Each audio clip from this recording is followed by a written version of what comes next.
So I'm Tuffy Stone. I'm in my backyard with my wife Leslie here in Richmond, Virginia. And today we're cooking ribs. We're gonna cook them on my Weber kettle, do it 2-zone. I'll have a hot side and a cool side. These are already St. Louis cut ribs.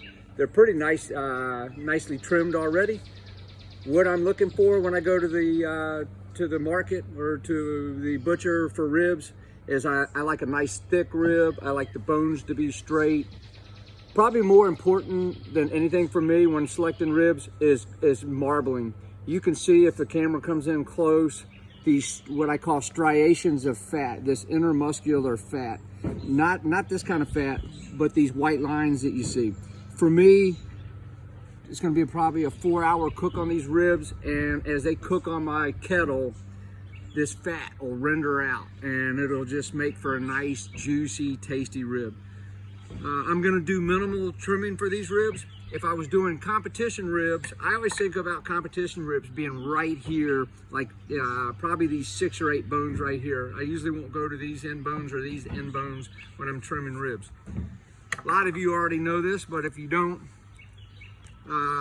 you wanna remove the membrane off from the back of these ribs. It's just the skin that you can see right here.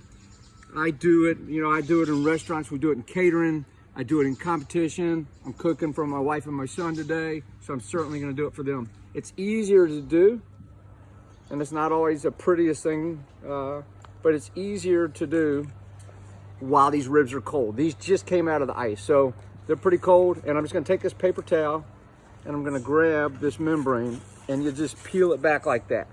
Some people will argue that that membrane keeps moisture in. I disagree. Get nice marbled ribs, pull the membrane off. As that membrane cooks, in my opinion, it has a texture, a paper-like quality that I don't enjoy. So the ribs are done. We rubbed them an hour before we put them on the grill. We cooked them for 2.5 hours unwrapped. After an hour, we started spritzing them with some apple juice. At the 2.5 hour mark, we wrapped them in aluminum foil. You can see this one bone's popped here. A lot of times that'll be a visual indicator that the ribs are tender. You can do a bend test. You can take a skewer or a toothpick to them. It should probe or stick easily. We don't want these ribs to be falling off the bone, but we want them to be nice and tender. So I'm just putting a little bit of my sauce on the bone side first.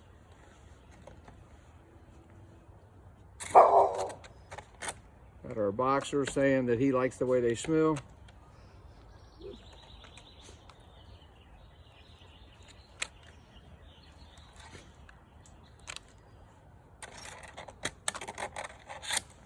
And we're just going to return this to the grill just to let the sauce set a little bit, and they'll be ready for dinner.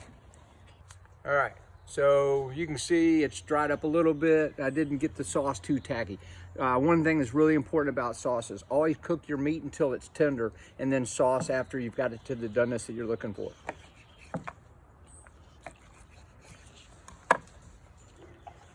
So we can see the juice coming out of that rib. Meat stays on the bone.